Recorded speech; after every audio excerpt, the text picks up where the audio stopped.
Hello and welcome. It is All for United. We are back once again for midweek mayhem, and I don't think we could have had a more aptly named one this time because it has absolutely been midweek mayhem in all corners of the Manchester United fandom. So lots to go through, and most of it all ignited, shall we say, from one particular Sir Jim Ratcliffe. And yes, indeed, look who's back again. Stu is back. Tell a friend. And he's brought his friend, Mr. Matt Morgan. We've got two great people to help us dissect what Sir Jim Ratcliffe has said. Matt, how are you, sir? You okay? Yeah, really good. Feels like a while since I was last on the show, so it's good to be back on again. Nice to get back in the discussion. There's plenty to discuss. Compared to last time, plenty going on now, which is good. Sounds good to me. And of course, we've managed to get Stu back in one piece as well. How are things with you, Stu? You okay? I'm all good. Yeah, I'm looking forward to my break next week. Off to Barcelona for a few days with the lads. So there'll be plenty of Barcelona mayhem to report back. I don't know what it's like for you, Stu, but you're a man of a certain age, much like myself. Yes. When you hear Barcelona said, does Freddie Mercury just end up in the back of your head? He does indeed, but as I was there in '99, that's kind of where I gravitate to.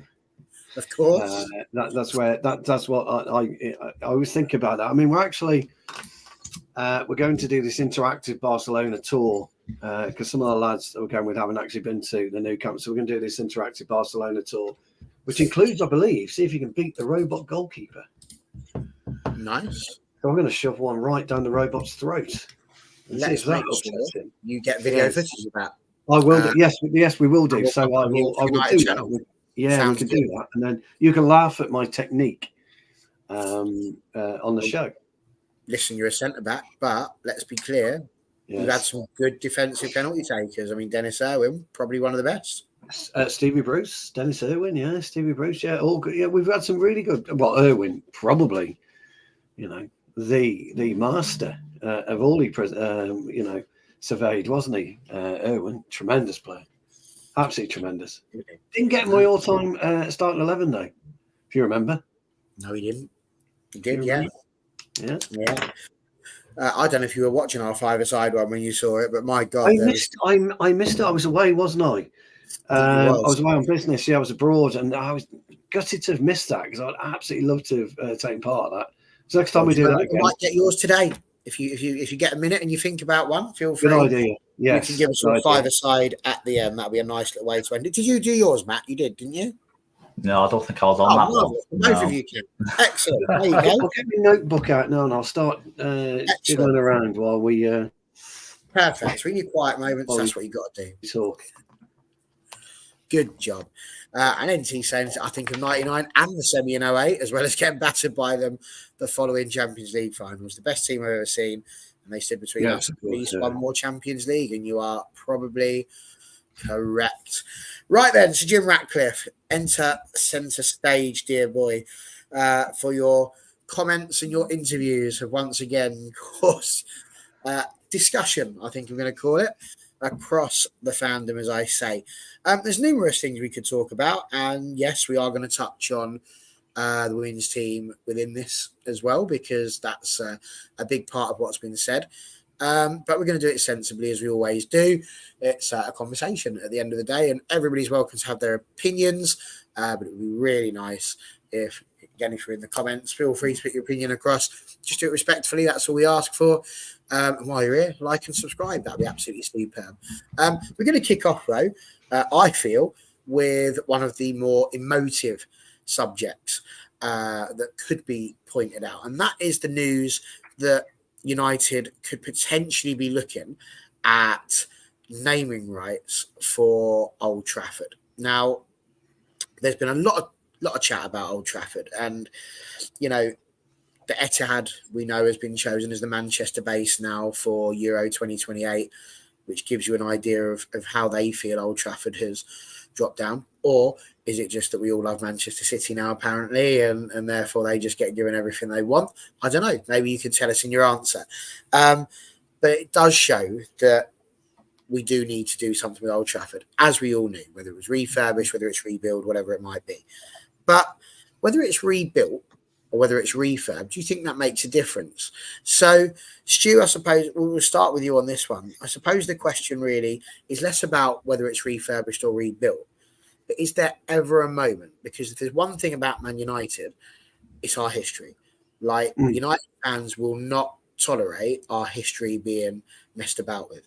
I'm going to use the word celebrate there. That's the wrong word. We remember and we commemorate. That's the word I was after. 58 and the Munich air disaster rightly every single year. And we do that the right way. And there is a brilliant memorial as you go down the Munich tunnel. We do our history as a club very, very well. Old Trafford is the club's home ground. If we were to then have, I don't know, the Papa John's Old Trafford or whatever, not quite going to have the same sort of ring to it, is it? So where do you stand on this? Because this just feels like another assault on United as a club almost. But I don't know. Maybe I'm being a bit over emotional. It's been a very emotional day over on the women's channel, so you'll have to forgive me a bit raw today. But go on, Stu. What do you reckon? I think it's a massively difficult subject to talk about and focus on. And my issue is, and I talk about it all the time, is modernism in football. So you all want modernism in football. So you all want this false nine. You all want this playing out from the back bollocks. You all want this. You forget about the 4-4-2, but yet you want to keep Old Trafford. So modernism is about growth. Modernism is about evolution and all that kind of jazz. Modernism, unfortunately, is your FIFA jazz. That's what it is. So as FIFA grew, and now I talk to my lad who's 23, and it's, well, he's a cam, he's a this, he's a that.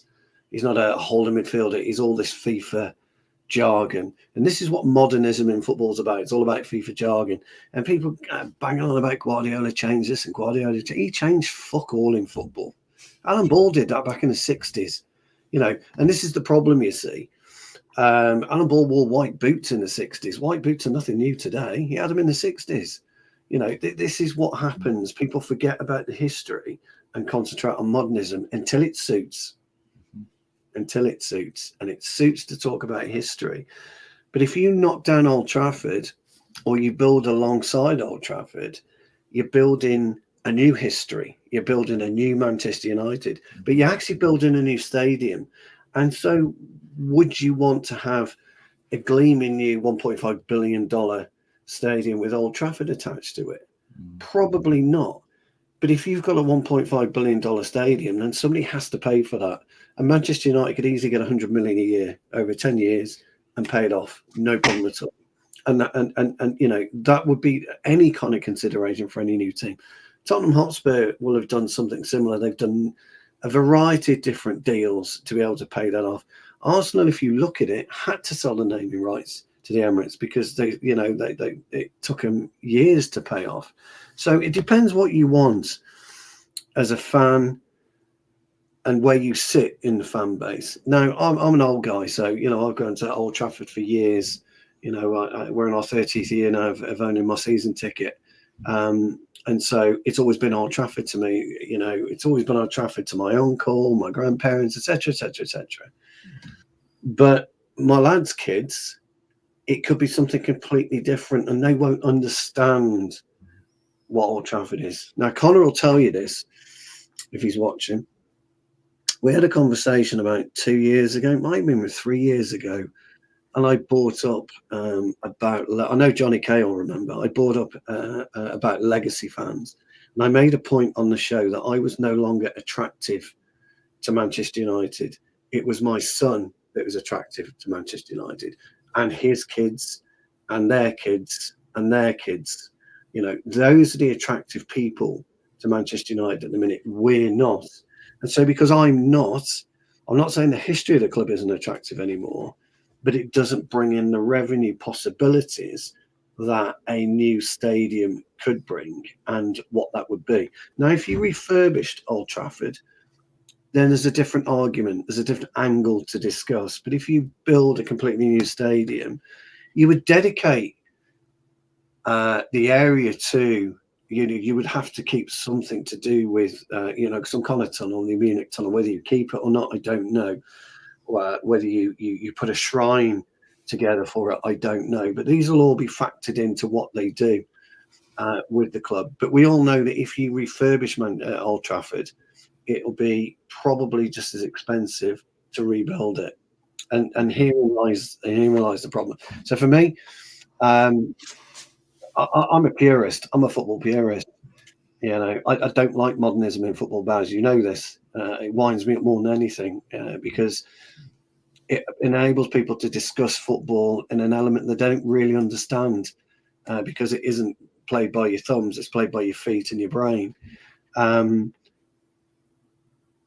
But if you look at it to the future, if you've got to future-proof the club, then it would make sense to have it as a Mercedes Stadium, then have a dedicated area to Old Trafford and keep it as clean and as fresh as Old Trafford is within the confines of this new all singing, all dancing stadium.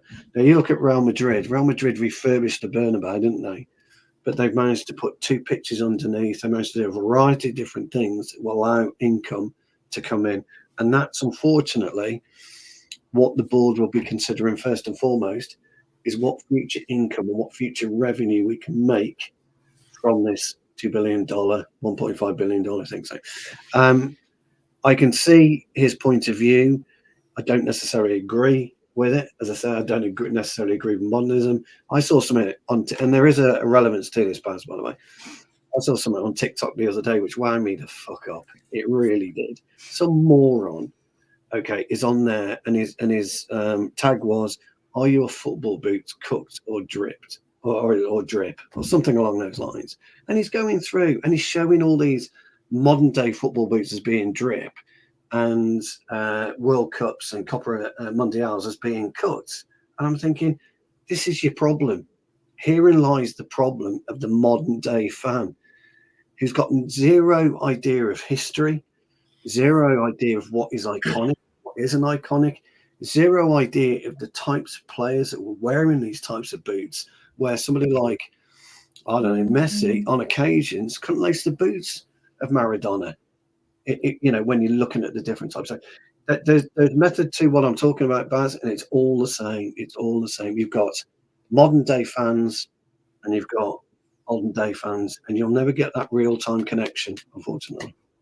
No, it's very true. Very true indeed. Matt, I suppose it's one of those really tricky ones, isn't it? I mean, John Komoda brought up what he said earlier, but he wanted it refurbished initially, like I did and do. I've been lucky enough to stand in that centre circle where the likes of Charlton, Edwards, Law and Best have stood, equally Ronaldo, Rooney and all of that.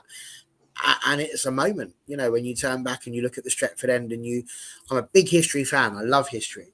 And when you find yourself in a position where there has been such history, you just sort of stand there and think, other people stood here before me. And there were people that you know of that are legendary. And it's quite a thing. But he's suggesting here we should rebuild and give current Old Trafford to the women and youth with a reduced capacity, which would be interesting. Meanwhile, Andrew talks about Eric Cantona saying these new stadiums were lost the soul and the history of the club, like Arsenal and West Ham. Old Trafford is Old Trafford, and the fans must be consulted on the issue of naming rights. From your point of view, Matt, where do you sort of stand with this? Because if I'm hearing what Stu's saying right, part of it is that if we rebuild and it's not on the exact spot where Old Trafford was, or even if it is, it's a brand new stadium. It's not the same thing. And it might surprise people to know that Old Trafford wasn't always called Old Trafford for almost a year of its existence. It was the United Football Ground. So it's not always been Old Trafford. It's not unheard of to change the name of a football stadium.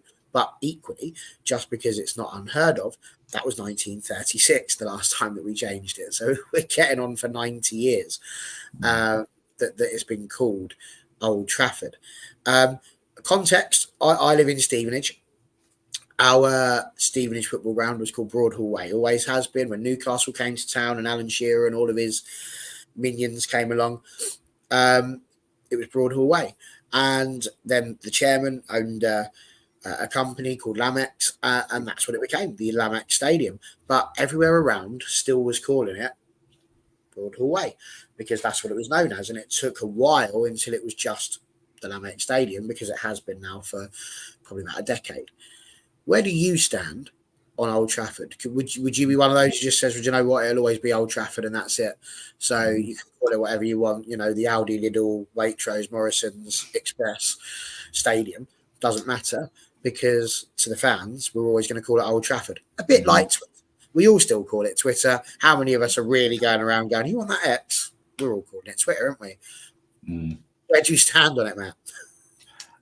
Yeah, I think a lot of it's Sir Jim and Ineos wanting to put their own mark on the club, which you can understand to an extent. But I think, like Andrew said in the chat, I think the fans, for me, it is crucial that they are consulted on it. Obviously, we've known Old Trafford be the stadium it is for years and years now, and I think for them to come in and even consider the option of building a new stadium. Again, you've got to move. I think football's got to move forward. Like obviously Tottenham got a brand new state-of-the-art stadium. I think you've kind of got to move with the times, but then at the same time, like Stu said, I think you've got to sort of keep some part of the history of the club, whether that's a new stadium or whether they redevelop it. But again, a lot of it comes down to costs as well. I think is it going to be more cost effective to build a brand new stadium than it would be to redevelop Old Trafford? With the state that it's in, I don't know. That's what I suppose they've got to consider. But if it was me personally, I'm not totally against a brand new stadium because, again, it's football has to move with the times. You got obviously Stu doesn't like the modernisation idea, but I think football has to move. But again, you don't have to necessarily lose that sense of history as well at the same time. To me, if they build a new stadium, we'll always know it as Old Trafford, whether it's a brand spanking new stadium or whether it's just a redeveloped version. So for me, yeah, you've got to keep something of the club for the fans to remember it by if a new stadium was built. But like I said, I won't be totally against the idea of a brand new stadium personally. I mean, I might be misremembering him, but I'm fairly certain that when Highbury was knocked down and the Emirates was built, they took some bricks or they took something from Highbury so that it went almost like this thing that's grown out of what it is. Yeah. Could it almost be an element of that? That you like Wembley Stadium used to have the arches that were there, and now it's a great big ridiculous satellite type thing that's going around there. But is it something like that? Like, we can't keep Sir Alex Ferguson forever, so as a result, we put his name on a stand, just like we did with Bobby Charlton. We couldn't keep Matt Busby forever, so we gave him a statue. Is it a bit like that? Is it almost going to be like going to the Harry Potter studio tours? Because, and I'm going somewhere with this, I don't normally throw out Harry Potter references on All for United, but I went to the studio tour. I took my nephews and nieces, and I thought it was a really good thing. But ultimately, you're just seeing the props and the rooms that we use, and it's cool, but it was nothing major. The big moment for me was when we walked into the very last room, because the very last room has got the big model that's made of Hogwarts. And it's the tiniest thing ever, really, because you can see the level of detail, and they use this tiny camera in order to get that. Would it be a case of having something like that the museum, for example, is retained in the spot of Old Trafford, so the history is all happening there? The museum is perhaps a bit bigger, because, as I said, we've got a rich history at this football club, which could easily fill more than the rooms, I would imagine, than we already have at Old Trafford. So could it just be a bit of that? Do we just name one of the stands after Old Trafford, or is the function room or something called Old Trafford? The Old Trafford fans entrance, or is it just something as simple as that would work for you, Matt? Yeah, I suppose it could work. I don't see why you couldn't move parts of the stadium over to a new stadium or vice versa. Obviously, it depends on the position where they're going to build a new stadium if that was to happen. But I don't see any reason why you couldn't have the same stands name. Obviously, it won't be necessarily the same location. I think that's what people are getting obviously a bit more concerned about. Obviously, the history, is the location of the stadium, like the position of the centre circle, for example. Obviously, part of the stadium's in Stretford, part of it's, you know what I mean? So I think the location is quite an important aspect of it. But I don't see any reason why you couldn't transfer, say, the museum, for example, all the success they've had. That's never going to be forgotten about, whether they're in a new stadium or not. So I don't see any reason why you couldn't move across parts of the stadium. Like I say, just keep the same stand names. Obviously, just be in a different location slightly if they were to do that. But I suppose even if you was to redevelop it, you're not losing anything. It's just obviously just a better look stadium than what it is currently. No, I agree, and I think NT is a really good point. A new stadium could be a bit like the new season share. Everyone could whinge about it if they're not very happy with how it looks, but ultimately, if we're successful, who's really going to remember it? Are people going to be sitting there? Let's say we get a brand new stadium in the first season we're in it, we go in the league, are people going to be sitting there going, yeah, it should have been called Old Trafford? Or are they going to be sitting there going, come on, the boys are back? I think it's probably a fair point, but it is an emotive subject. And Andrew Raw, obviously being a season ticket holder, has been incredibly clear about the fact that he thinks the fans should be consulted on the issue of the naming rights. And from what I can see, Ineos and the club are saying that they will consult with fans before they do that. So that remains to be seen. But Andrew's brought up my next point, Stu, which I wanted you to talk about, because you've famously been a ticket holder for an incredibly long time. And the Athletic has reported now that United might also consider raising ticket prices to help the cost of the refurbished/new stadium, which you have to question. Fans are getting priced out of football as it is now. Let's be honest, you spoke a lot about modernisation and football and, people not talking about it in the right way. You and I both know if we're selling the naming rights for Manchester United's ground, it's because we want money. And if we're increasing the ticket prices, it's because we want money. Now, Man United always has been one of the richest clubs in the world. It still is, regardless of what's going on, because of the ridiculous revenue that it gains. Is there really a justification for Manchester United to consider increasing ticket prices, considering they know they'll fill it because there's millions of people that want to go and watch Manchester United play and not enough seats to fit everybody in? Is that going to help us with our FFP and all of these rules that are being put in? Is that why they're doing it? Because it gives us a bigger revenue and more chance to get those big transfers?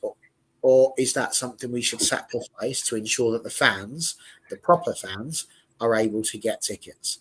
Yeah, you see, again, there's this hugely fine line of modernisation in football and old school football, because we as fans can moan as much as we like season ticket prices, and they've gone up 15% in 2 years. The new season ticket rules are almost impossible to follow. And there's a couple of things that really the club are looking at. So I'm just going to say it straight. They don't want season ticket holders. They don't. Because you've got to go to 15 or 16 home games this year. You have to have your ticket scanned 15 or 16 times. But they're encouraging you to sell the ticket back to the club if you can't go. And they're encouraging you to do that because you will get face value of your ticket back. But they will sell that ticket at double the value. So they don't want me. They don't want Andrew. Bless him. Love Andrew to bits, but they don't want him. They don't want any season ticket holders. It costs them too much money to have season tickets holders within that ground. They are more than happy for you to buy your season ticket, give you your value of your season ticket back, because they will get double the value of your season ticket throughout the season if you sell your tickets back on an individual basis, because all you do is get face value, whatever the face value of your particular ticket is. So that's the first thing to understand, and really let that sink into everybody right now, because that's how it's gone. So they don't give a damn if a season ticket sells his ticket back. They want it to, because Bob Smith is down the road thinking, woohoo, they'll give you 30 quid back for your ticket and they're selling it for 60. I'll tell you they won't, but I know they are. Okay, so that's the first thing. Secondly, the flip side of football fans again. Oh, let's go out and buy Mbappe. Why? Let's spend 100 million on Mbappe and then we'll give him 100 million over 5 years. Waste of money, complete waste of money. And the only people that are paying for that are me, you, and everyone else. Because you've got to fund that somewhere. It ain't the sponsors that are funding it all the time. It's us. We are helping do this. So it's a double-edged sword. You can whinge on one hand about this going up, But then you start moaning and crying if we don't go and buy Mbappe or we don't spend 120 million quid on Joe Neves.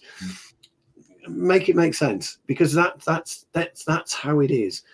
Years ago when I grew up, my first football kit was about 12 quid. It was a whole lot. It was the Admiral one in 1977.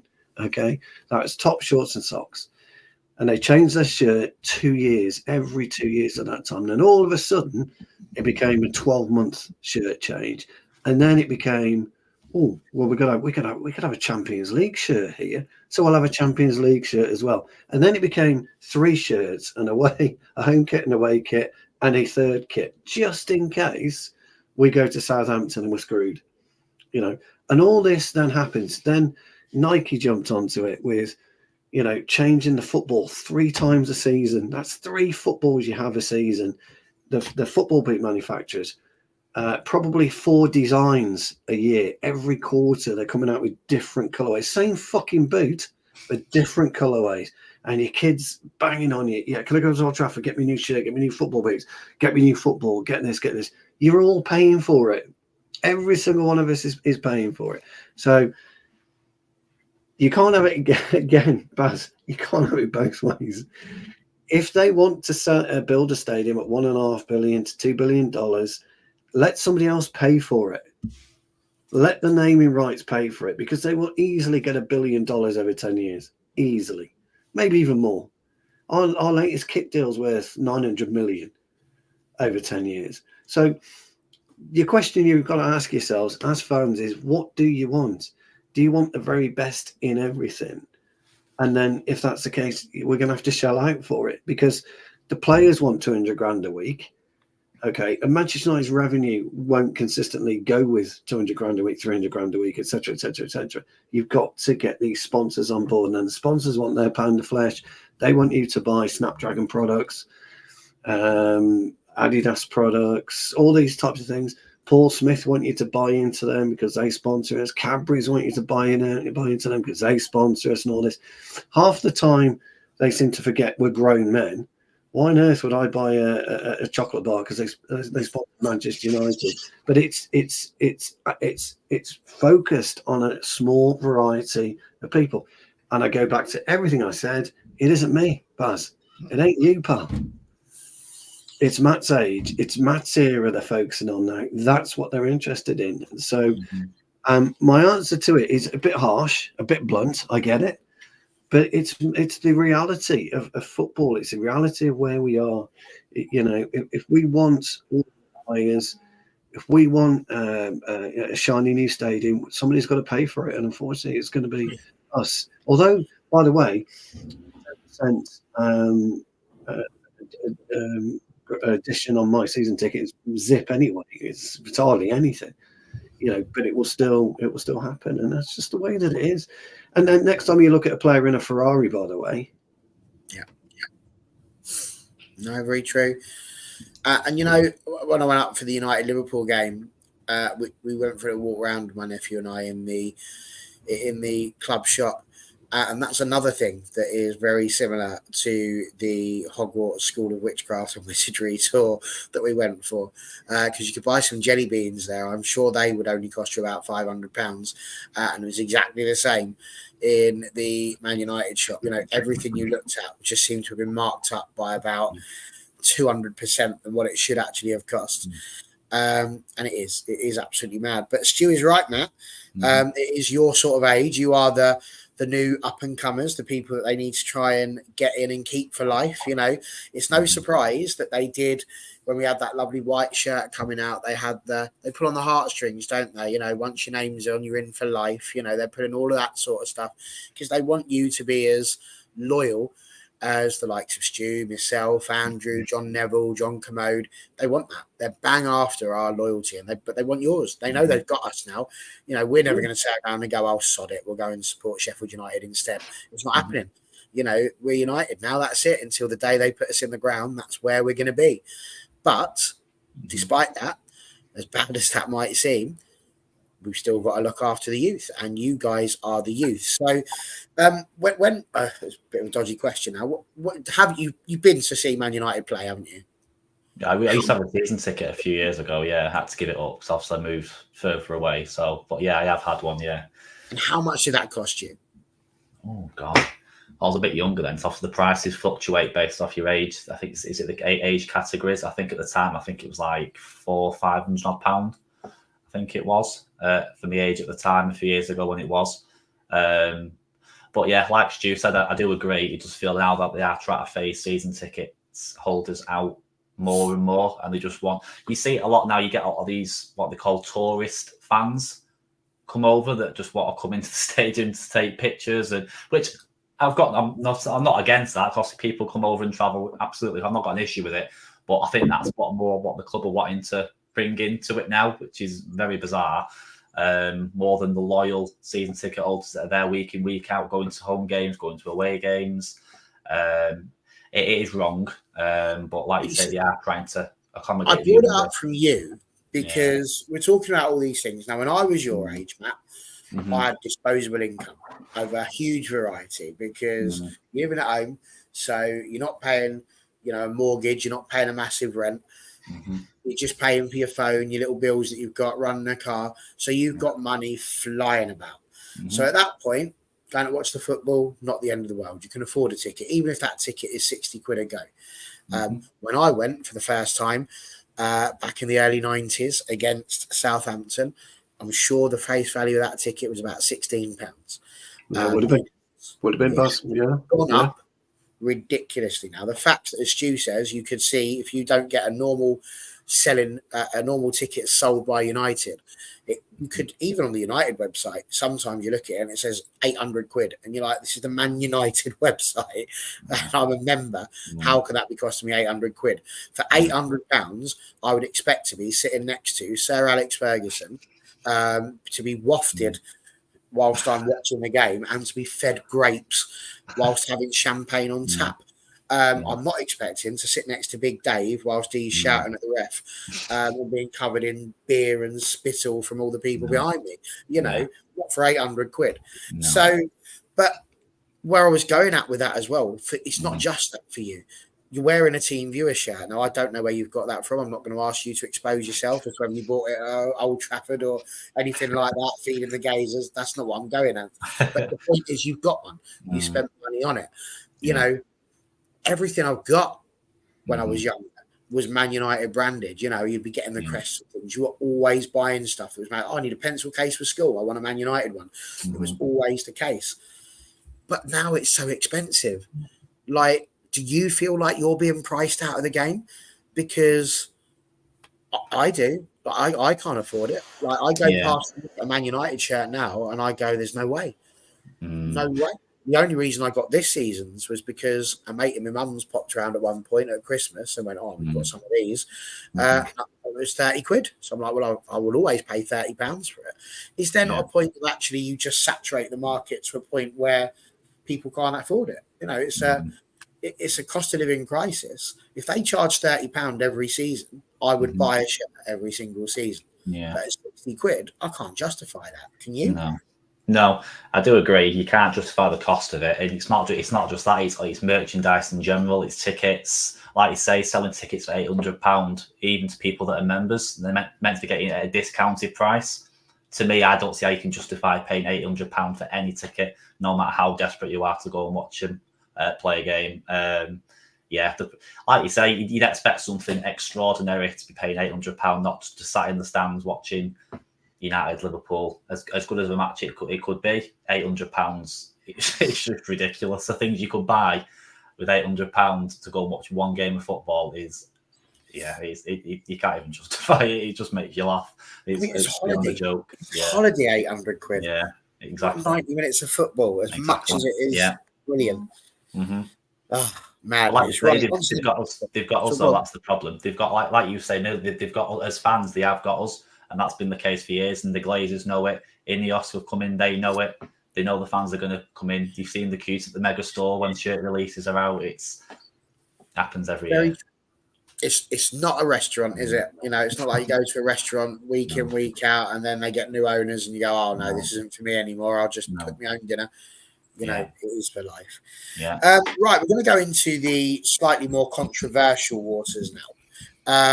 Because obviously there was great news, proper great news, that should have been heralded and lauded when we found out that one of the things that Cristiano Ronaldo said in his interview with Piers Morgan was that the training facility was exactly the same as when he left the club the first time round, and that nothing had happened, nothing had changed. So when Ratcliffe's to come in, and he's announced a £50 million upgrade to make sure that the training ground at Carrington, which is another thing to change, by the way, because it didn't used to be there, did it? It was, the cliff. So even that changes. But there we were. We've got £50 million put down to make them world-class facilities for the men. That's brilliant. Something to be celebrated. I think we all agree, right? Yeah. So you would think this is a momentous day, something we should all sit there and be incredibly proud of. But of course, as with all good things, we can't just have nice things like that. There has to be a drama put around it. And the drama with that one has been that also earlier on this season, a £10 million upgrade had finally been completed for the women and the academy teams. And that's a brilliant building, excellent stuff, world class again. The women have really enjoyed it and had the opportunity to use the facilities, as have the academy. And now what we're hearing is that not they'll be kicked out, because they're not. They still have access to use it, but it's a priority thing. So if the men are around, they're going to use the 10 million Carrington upgrade that was used for the women and for the academy. The women in the academy for the communal areas will be given porter cabins, effectively things like that. They're still using the same pitches. They're still got the same nutritionists and all of those sorts of things. So it's not like the women are getting no access to what's going on. And of course, if the men are not around and not using it, it will be the women that have first dibs and the academy as well. So they'll still be able to use it, maybe up to 50% of the season. I don't know. That's a wild guess. It could be 25%, but they still will get the chance to use it. Stu, where I wanted to ask you on this one is because there's been a lot that's been said about this. And the news that the women were going to be pushed into the porter cabins in general was also just released after they'd asked a question about what would happen with Man United's women's team. And so Jim Ratcliffe came out and said the last 6 months have been spent looking at the first team, not the women. We haven't gone into that level of detail just yet. That's a TBC. We've still got to look at it, basically. And people are annoyed about this. Some people are annoyed about the language, which, let's be honest, nowadays is the way things are. You have got to be incredibly careful what you say and when you say it. And because Sir Jim Ratcliffe has referred to the Man United men's team as the first team, people are insinuating or inferring that means he sees the women's team as a second team, as not as important, as not a priority. By putting them in the porter cabins, they're seen as not a priority and not as important as the men. Now, Connor and I have had a big conversation about this because it was quite explosive news. But I'm sort of stuck because there's part of me loving women's football that is sitting here and like, no, I'm not happy that they're going to be in porter cabins, and I think they should have the very best in class. Absolutely, they should. But equally, we've just spoke about what this football club is and what it's run on. And the men, whether we like it or not, are the money makers. All of the money, all of the eyes that go worldwide are based on Bruno Fernandes, are based on Rasmus Højlund, Kobbie Mainoo. That's where most of the eyes are. There is a growing proportion, and the women's game is absolutely going to explode. It's going to be amazing when we see it. We're not there yet. And if you come in as a business owner, you've got to deal, like if you were in the Titanic, you'd deal with the biggest hole first, wouldn't you?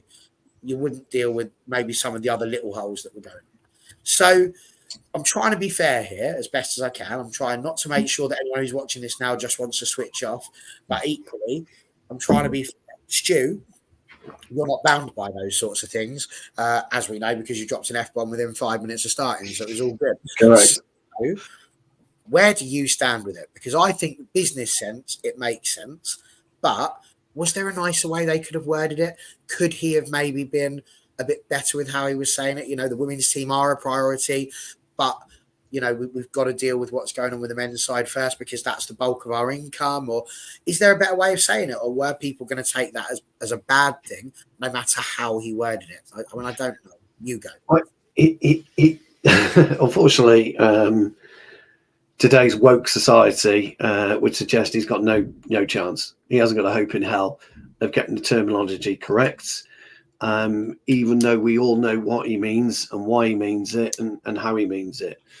An issue is in football, quite frankly, where you get changed has nothing to do with your performance at all. You get changed in your front room. It's got zero to do with your performance. It's the optics. Everything's about optics, the way that it looks. And it will come across in some quarters where there's a discrimination angle put against it, and it isn't. There's only a finite space you have at Carrington, and you have to make a judgment call as to what's for the very best of Manchester United Football Club, and that includes the women's team and also the junior teams. And if they feel that moving the first team in while parts of Carrington are being redeveloped into this new complex, then we just have to kind of, okay, it is what it is. You know, there's not much we can do. There's a reason they're doing it. Now, trust me, Baz, these porter cabins won't be anything shabby. There won't be a 50-year-old porter cabin that's got no heating in or anything like this. It will be an exceptionally well drilled porter cabin. Where I used to have to school in a porter cabin while they were sorting out something. So yeah, where I think you'll find that the girls will be well looked after, and the junior teams will be well looked after. You're right about everything else. All it is a changing area. That's it. That's all it is. Their pitch access is exactly the same, and the first team's pitch access is exactly the same. Their canteen facilities are not being touched. That's the same. So I just think at the end of the day, he was on a hide into nothing anyway. He got no chance of getting his wording correct. But there's no discrimination attached to it. It's all it is just moving a group of people around so that they can just work in different areas for that day. That's basically all it is. But again, let's just jump on it. That's what everybody's talking about. Let's just jump on what he's said, and that's what they love. That's what wokeism's about, isn't it, Baz? I'm just getting to terms with wokeism in a minute. I can't quite get my old brain around why you sometimes you have to be careful what you're saying, because you know a man's a man, you know a woman's a woman. Okay, but if you are worried about the discrimination side, what would you say then if the first team were put in porter cabins? Well, that's not acceptable. You can't win. You've just said that. Marie's literally just popped up with this one. Why can't the men use the porter cabins then? So I pose a question to you here. Is there an element of to Jim Ratcliffe that when he's sitting there and thinking about, and let's be honest, we all want an easy life. Is he sitting there and thinking, if one of the women's players or any of the academy come up and whinge, for him as an investment to the club, selling them isn't a problem? Whereas if you get people like Bruno Fernandes, if you get people like Luke Shaw, if you get the men's team, people coming up and having a go at you, saying, why are we in a porter cabin? You know, we're your stars, we make all your money. Why are we not getting changed in a proper position? To him, is it easier to sit there and just push them down because they don't bring in that level of money and they're not paid the wages that the men's team are, as opposed to trying to fight fires when they're trying to show that they're going to have the best in class for the men's team? Yeah, the question is, why is it a question? Why is it a debate? Why is it debate on who gets changed where? Jesus, where? It just doesn't bother. I suppose, if you're honest, the debate is that what they've done. You've got people in the comments here go, why can't the men get changed in the porter cabin then as a man? So what? It's not going to hurt anybody. It's not going to hurt me. It's not going to hurt you. It's not going to hurt anybody if it's so precious to people. Sorry, Baz, I'm not having a go at you. I'm having a go at just society in general. If it's so precious to people on who gets changed where, then so be it. There's nothing I can do about it. I wouldn't give a damn where I got changed. Ultimately, all you're doing is taking your gear off and putting your gear on. That's it. That's all you're doing, and having a shower in there. You're training on the correct facilities. You're having your canteen. The gym isn't being changed at the minute. I get it. I do. I understand it. And it's I think not. the thing is, they've made it for the women. They've made it for the women No, and the academy. And I have to point this out to NT. You put the academy players out a bit better. Well, they don't, because they are very much lumped in with the women on this one. So they will be using the porter cabins as well. But I think the point is, I suppose it's the equivalent. Let's put it into a family situation. If I was the dad and you two were the children, and I bought you a PlayStation, and I intended on buying Matt a PlayStation, but I couldn't get him one till next year because I've got to save the money. So I just went, well, do you know what? You're going to have to share the PlayStation, Matt. If Stu's not using it, sorry, no, I've given it to you, Stu. I'm going to give it to Matt. And if Matt doesn't want to use it, then you can have it, Stu. But if Matt wants it, and you're like, but it was my PlayStation. And I suppose that's probably where the dramas come in. This was your facilities. Now we're going to give it to them because, well, again, because I think that's the drama. Yeah, but I'm fully on board with that. But I bet you the women, if you were to canvass the women footballers, you can't canvass Katie Zellerman at the minute because that was a disgraceful decision. That was Mary Earps, we all knew was going. But if you spoke to these, they wouldn't really care.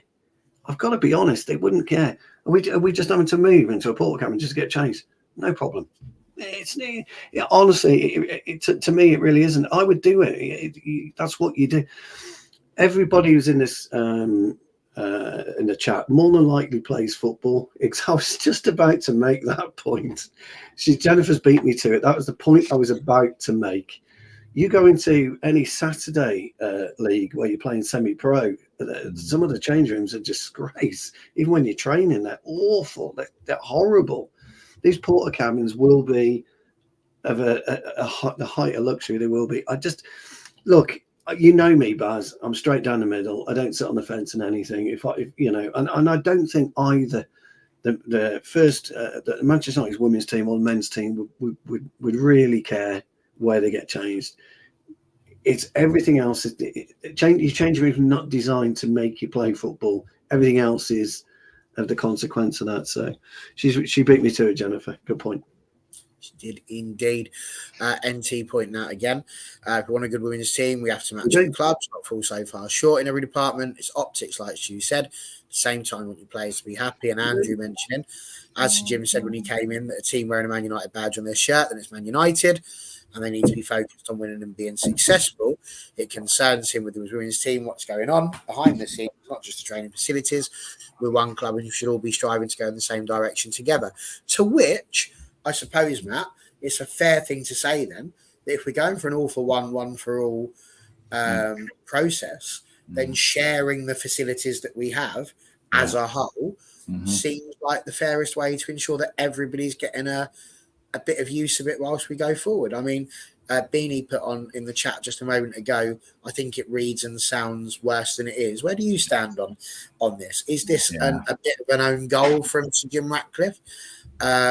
Or are people just making a mountain out of a molehill? What's the drama here? I'd say a bit of both. I can see it from both sides, but I think when Ineos come in, I think they're going to be damned if they do and damned if they don't. The fact they've come in and invested 50 million into the training complex straight away is already more than what the Glazers did in 17, 18 years at the club. Something had to kind of give for change to be made in a positive way for the long term. It's like short-term pain for long-term gain, essentially, is what I'm trying to say. But I can see it from the women's point of view that their building that they've had for them and the academy has now been taken off them for the men, because the men's main complex is being redeveloped throughout the course of the season. But at the end of the day, it's for literally one season. And it's like Stu, it's just literally somewhere to get changed. The pitches, they'll be on the same pitches. They'll have access to exactly the same facilities, canteen. So nothing's really going to change apart from literally where they're getting in and out of the kit. So personally, I can see why the women probably are upset about it. And it's fair, I wouldn't blame them, because they're literally their building's been taken off them, and the men given priority. But I suppose if you flip it and the men were given the porter cabins, then I suppose they'd be kicking off as well. So they're sort of like the damned if they do and damned if they don't, really, either way. Let me just raise this point, by the way. What if it was the women's team that are generating 90% of the income. That's yeah. Then and the men were in this smaller, change room complex. Then would we having the same discussion? I think it's the more men like being picked to put the porta cabins, and then the women. Would we be having that discussion? Probably not. It's the way of the world. I think it's the way of the world now. Unfortunately, I think as I said at the beginning, if you were trying to save the Titanic, you go for the biggest hole first. And for me, it was always going to be the case. You hit the nail on the head there, Matt, when you said the fact that we're updating the training facilities is more than has happened under the Glazers. So, we're sitting here, like I say, this should be something that we're celebrating, the fact that we're taking a step forward. That if Old Trafford gets refurbished or if it gets rebuilt, we're trying to give ourselves a position to be the best in class across the world again, like we used to be. Yeah. But it was never going to be an overnight fix. And again, I think the problem is that it's just short-term vision. People are just seeing what's happening right now, but we're not necessarily thinking about how that impacts the rest of our time with Manchester United, and that you can't just build it overnight. It's going to require a little bit more. And that's going to require, sacrifice, I think, on both parts. And as I've said before, Omar Bareda's not in yet. Dan Ashworth isn't in yet. One of the three people that we've put into senior positions have only just arrived. It's a really tricky situation. We're still in a position where we don't have two of our people that are going to help us to shape our future. So people that are going to be making the decisions and setting the structure, but the structure's still not there. And we've all been clear that the structure has to be there and the environment has to be there before we can start worrying about what happens on the pitch. So I think it is going to be a very tricky one. But again, it just goes to show that Manchester United at the moment does feel a little bit more like Manchester divided. I think even the women, though, sorry, Barry, to jump in. I think if you talk about the structure, even at the women's side of things, there's nothing concrete in place. They've got is it like an interim football director? It's like even from their side, nothing's set in stone. So there's always going to be ups and downs until that's sorted. And yes, NT, you're right. It should be the best in class in every department. And I'm sure Ineos do share that ambition. But again, people are thinking that was going to happen immediately. And that's all I can assume by the way that they're reacting to what's being said. Because you don't get the best in class immediately. Like, I didn't go to university and get my degree after 2 weeks. I had to spend 3 years there to get the degree. And you built it up year after year after year in order to get there. Yet, Sir Jim Ratcliffe is 6 months into his reign, and we're expecting him to have completed it by now. It's not the case. He's going to need more time to put those things in place. And I just think, as I've said about Mark Skinner and indeed about Ten Hag, you live and die by your decisions. In 3 years' time, if we're still scratching our head and wondering what's going on, then it's been a failure from Sir Jim Ratcliffe. And I'm sure that, fan groups will mobilise as they often do. But we're not at that point yet. We're 6 months in. We gave the Glazers 17 years before we really started getting down their throats. I think we should probably give him a little bit more time. But what I will say, having read through his interview, and it's the last thing I wanted to point out, when he was talking about the women's team, he said they've just won the FA Cup. And I just hope he starts using the right language, because I've said this before, he's meant to be a Man United fan. I would really like to see Sir Jim Ratcliffe across every team at United using the word we, because that's what we do. It's us. We are United. So I would love to see him using. So if you're watching, Sir Jim, because I'm sure you've got nothing else to do, it's a we thing. All right. So there we go. Right, that's 50 odd minutes, and we've flown by. The good news is we were going to talk about the Euros. We are just going to have a short thing on that, and then we will do the 2 5-a-side teams. The fixtures have obviously come out now. So I suppose the easiest way to do it is we're going to go through the days, Saturday, Sunday, Monday, and Tuesday. I'm going to give Stu 2 games. I'll give Matt 2 games. Stu 2 and then Matt 2.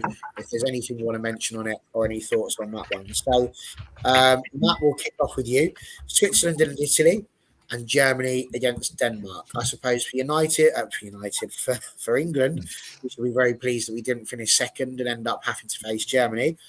I can say with you as well, You did say Germany would go through, and they did. You said Denmark would go through, and they did.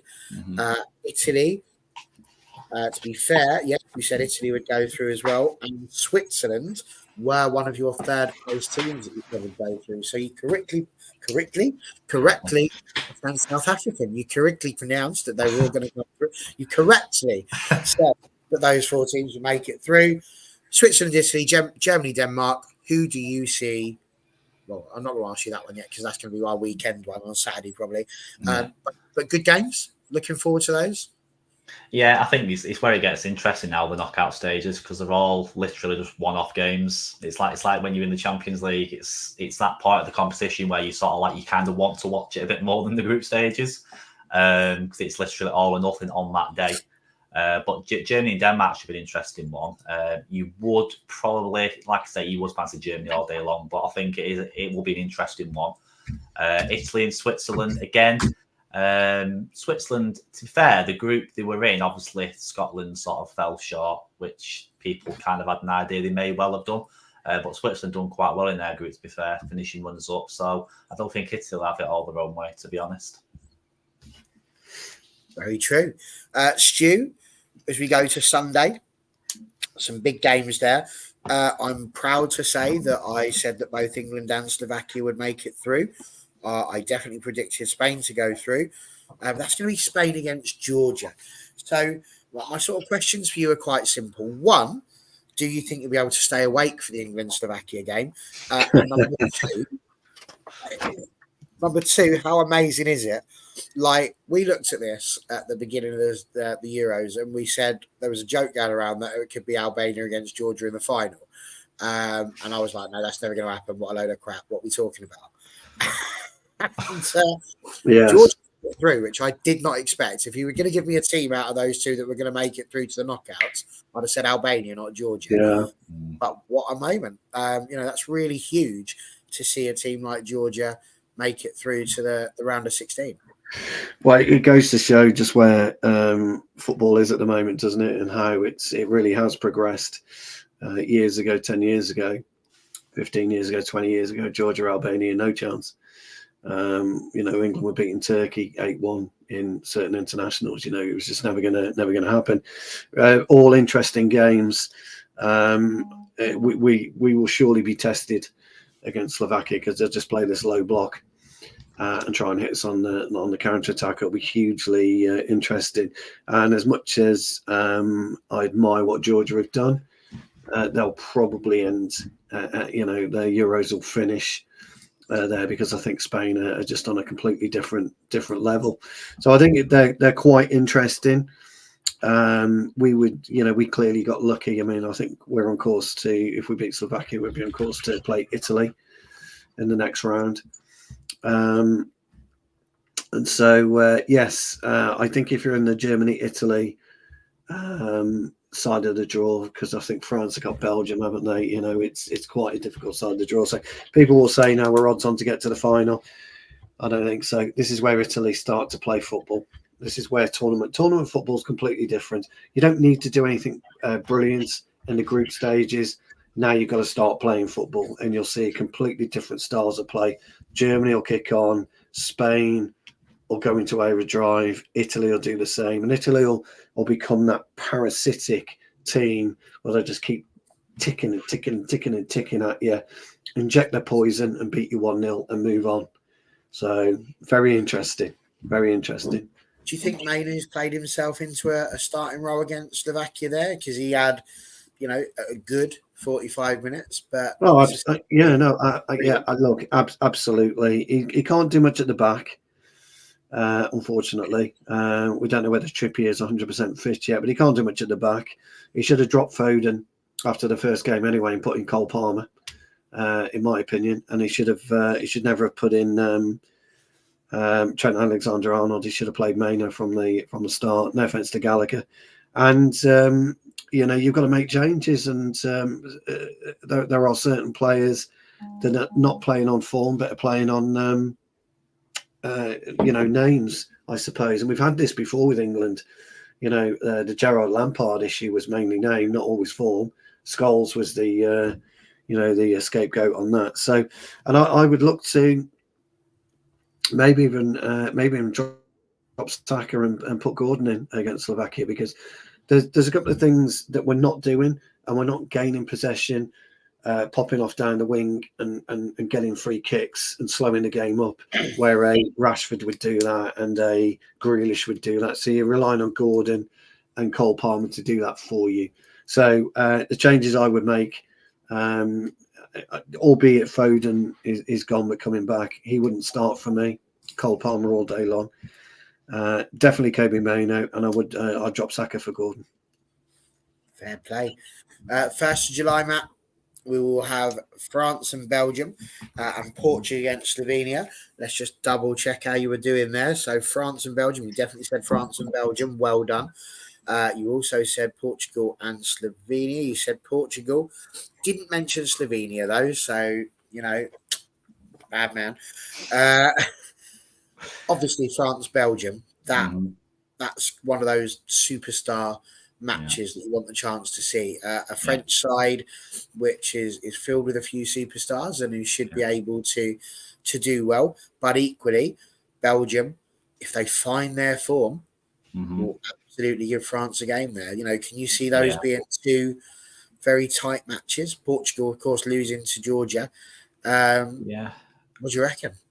Yeah, I think I seen Belgium's last group game, and I thought they actually played really, really well. And I'm surprised they didn't score more than what they did. To be quite honest, I think France have been a little bit, whether they just not kicked in together. I think they've been a bit underwhelming, to be honest with you, in the group stages compared to what everyone was expecting from them. But I suppose now this is where it really matters now. So whether we'll see a different side of France, it's quite possible, but that will be a tight one. And again, I think the Portugal game could probably go either way. Looking at the result they had yesterday against Georgia yesterday, I won't write off Slovenia either, to be honest with you. It's a one-off game. If Portugal don't turn up again, who knows? If Georgia can beat them, there's no reason why Slovenia, if they turn up, can't pit them to it. So yeah, two interesting games, but you'd probably on paper you'd probably fancy the obvious, probably France and Portugal. But we'll see. It's all to play for, but could go either way, definitely, where the teams have been playing. Well, there we go.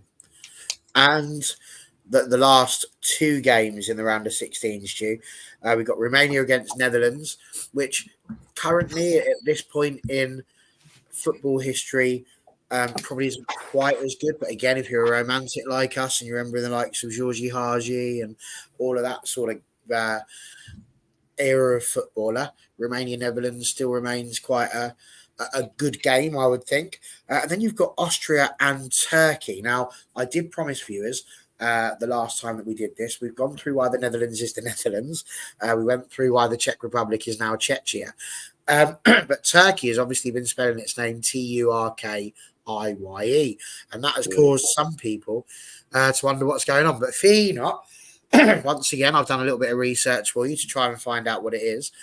And it is indeed to do with the fact that English speakers, and as we always do, being English, decided to call it Turkey. So that's exactly what we do. But ever since the modern Turkish Republic was made in 1923, they have never pronounced it that way. It has always been spelled and pronounced Turkiye. So the YE is what it should be. So in England, we just anglicize it. It's a bit like when you watch the Eurovision Song Contest, and if it's said in French, the United Kingdom is never said the United Kingdom. It's just said differently. So obviously the British way to say it is Turkey. I don't think you're going to get arrested and put in jail for saying that. But how they want it to be written is obviously with the YE at the end, and for it to be Turkey, yeah. So there you go. That's why they've done that. So that is now how it is. And I like that idea. It's a very positive one. It could have been Turkey, no. And that would have been a bit more negative. That's my pun and joke for the evening. Stu, what do you think of those last two games? I actually think there's going to be two straightforward victories. I think Romania and Austria will go through. Holland aren't playing well enough at the minute. Don't look like they can beat anybody. Got lucky with a couple of Weghorst goals. But I think ultimately defensively, although they've supposed to got the best central defender in the world and his sidekick, Ake, I don't think they're quite good enough. They're missing some kind of flair for me, and I don't think they can. I don't think they can pick it up. I think Romania, that group, by the way, Romania, Ukraine, etc., was a phenomenal group to watch. If you're Ukraine and you're out on 4 points, you'd be well pissed off. Considering I think a couple of teams went through on 3, didn't they, in their respective groups? So I think Romania beat Holland. I can't see anybody at this point in time beating Austria right now. The way that they've been playing, they've been absolutely superb, absolutely brilliant. Austria have typical Ranić style of play. So I'm going Romania, Austria for that. Very good. I was just looking here. I did not have Austria to go through, so that was. I don't think anybody did. Yeah, I don't think anybody did. Really, listen, I wasn't giving Ranić the satisfaction. No, that's probably it. It's probably it. Yeah. We look a bit silly now, but if we don't talk about it, it won't out. Oh, here we go. Okay. Well, here's the interesting thing, and I generally stand by this. I 100% will tell you now, Ranić was not brought in to coach that team. He was brought in for the way that the club is running, to put a structure, ideas in place. The team was secondary. That's what they used his nice for.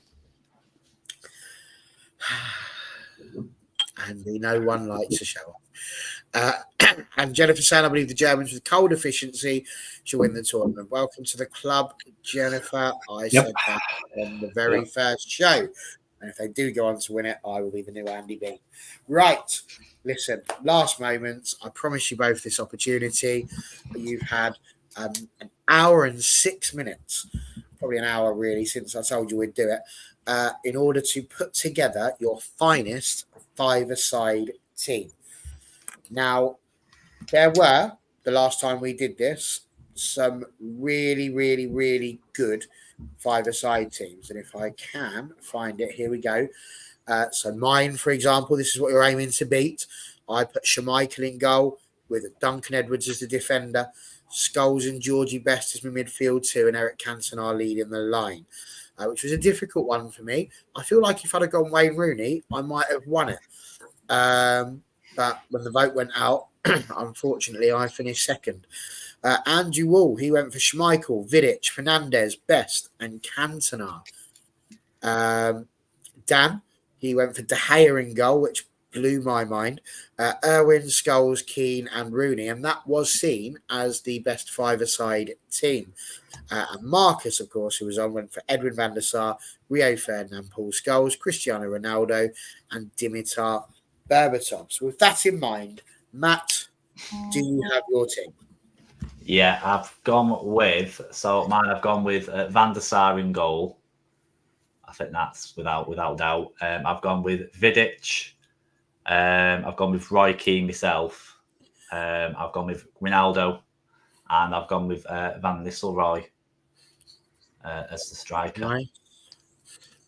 Interesting that you mention him as well, because there's rumours abounding that he's going to be returning to United in a coaching capacity there as well. So that could be, if there's one person who knows where that goal is, it's definitely Ruud van Nistelrooy.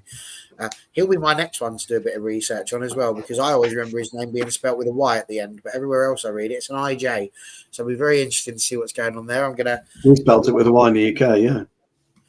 Sorry? R-O-O-Y. We spelt it with a Y in the UK, yeah. I mean, and they put it IJ at the end, so it's very, very interesting. But yeah, that's a nice team.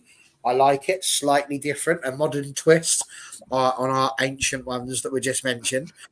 Stu. Well, Baz, let me start off by saying I absolutely love your five-a-side team.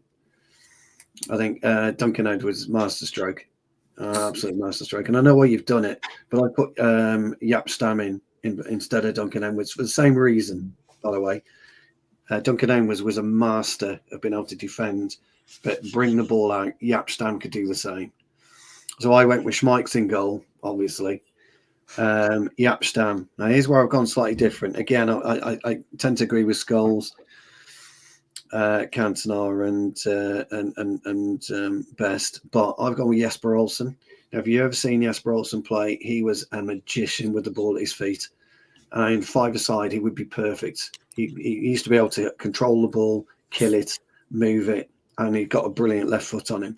Giggs to complement him. Roy Keane as my holding stroke second defender, and of course the best striker I think Manchester United had in Ruud van Nistelrooy up top. I think mine would take some severe beating. I'm gonna have to just double check it. I feel like you've named 6 players. No. I'm sorry. Schmeichel, Stam, Olsen. I did. Sorry. Yes, I did. That's my mistake. Yeah. So I'd have Someone's to. got to go. Yeah. So Keane had come out, and I put Olsen, Giggs, and Ruud in. I did. I forgot about that. I was getting carried away. So Keane out. Yeah, Keane will go out. I put Olsen and Giggs because ultimately, you've still got the middle. So yes, I would take Keane out. Yes, I was getting really excited then. Do you know what? Easily done. Yeah. But if we go for 6, I'm going to go and stick Rudy in and say. We did say it'd take some beating. Well, it would. It still takes a beating because Olsen, if you've never seen Olsen play, Jesper Olsen, wonderful exponent of how to play the game. He was brilliant. Absolutely brilliant. He was very smart, longish hair, quite slim, but what a player. He was brilliant. He was a very good player. There's straight facts there. NT sticking up for Dan, saying for a literal 5-a-side, De Gea would probably be better than Van der Sar, and 50-50 with Schmeichel. I don't know. Schmeichel will cover the goal. You'd never get past Schmeichel. It's wide. Yeah, he'd cover the goal. I can't see him being beaten there. But been blessed by some good goalies. He's gone for Ruud, Rooney, Scholes, Stam, and De Gea in goal. I don't want to put any players in before my time. I haven't seen him play. It's absolutely fine. That's a great 5-a-side team. Big Johnny K, I was intrigued as to what yours would be. He's put Schmeichel in goal. He's gone Edwards, Robson, Best, and Ruud van Nistelrooy. So very nice. Balanced. I don't think it's balanced. It's a good side. Really good side. I mean, I can see why Robson's there. I absolutely can. But like you, I think Robson's the keen option there, and you just need that creativity to provide as well. But it's a good shout. Very good shout. So yeah, there we go. Very, very nice. Well done, boys. We'll probably put your 2 out on the tweets and see if people can decide what they're going to go for. Are they going to go for Matt's more modern situation, or are they going to go for the back in the day moments of Jesper Olsen alongside some of the modern day? Here he goes. He's still going for it. NT's proper sticking with it.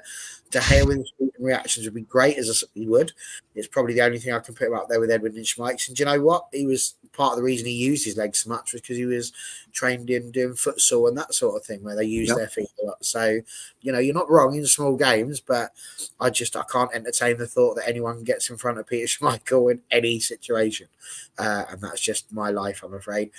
And Camo did think about Charlton, but Robson gives balance and Edwards can be defence. So Charlton were going to Ennis and Dennis Earl, and we would jump into anyone's side. But we had the great Gordon McQueen back in the day, back in the 70s. He's a wonderful defender.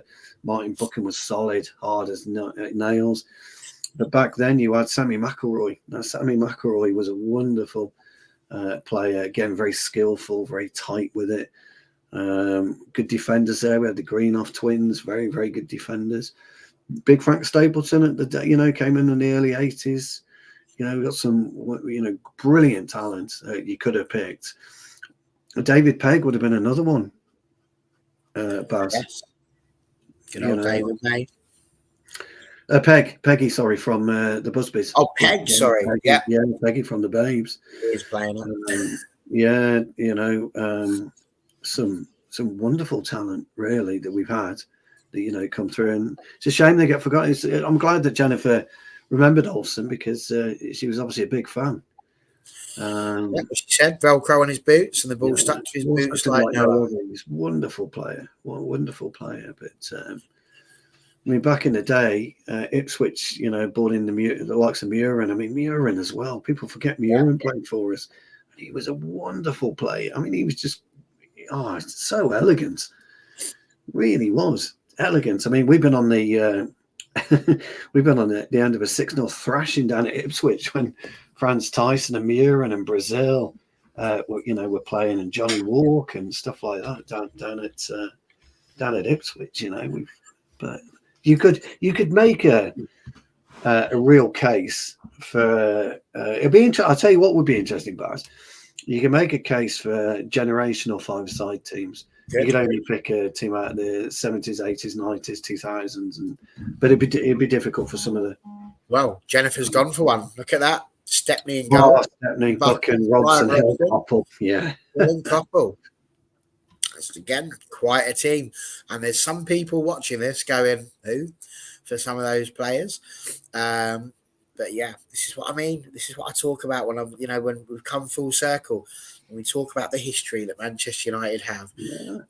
If you don't know it, please take a few moments to educate yourself, because there are some genuine superstars. Man United didn't just begin in 1992 when the Premier League began. There is a rich history of 100 years way before that, and it's well worth looking into. So yeah, there we go. We'll finish it off with NT's point here. I think the only player no one can have any qualms with in a five-a-side is our Ginger Prince. And you know what? Paul Scholes is just that man. He is absolutely a very, very, very, very good player. Well, there we go. Well, that's it. We have ridden the roller coaster. It's been an emotionally exhausting day for me. I was quite disappointed to see Katie Zellum go. So I think we're going to go and do that. Yeah, I was quite disappointed to see that Zellum had gone. It was mutual consent, wasn't it? Well, that's what makes me sad, Stu. But there we go. No idea where she's going. As we've said before, time and time again, there is no player that is bigger than the club. Players come, players go. And much like Old Trafford, it might well be the case that it may not be the same. It'll be different and maybe better, but it will carry on. Who knows? Because as we've always said about Manchester United, we'll keep that red flag flying high, and it will never, ever die. It's been a pleasure, Matt. Lovely to have you back on the show. Stu, thank you for your time as well. We're back at the weekend. I don't know if it's going to be Saturday or Sunday. Don't come up with these things. That's what Twitter's there for. Just go and watch it. Have a little look on there. And this young man down here will soon let you know if there is anything interesting you need to know. I'll let you know where the next show is. It'll be on there. Or if you subscribe to our YouTube channel, it pops up on your little notifications. You can either have it pop up on your phone, or if that's too intrusive for you, the next time you go into YouTube, there's a nice little bell right at the top, and it shows you've got notifications. When you click on that, it will tell you Wolf United are going live at 8:30. We'd like to see you, whether it's Saturday or Sunday. It's either going to be pre-England or it's going to be post-England, which means it's either going to be pre a boring match or waking you up after a match. But we'll see where we end up. Either way, it's been a pleasure to have your company tonight, and we'll see you at the weekend. Take care.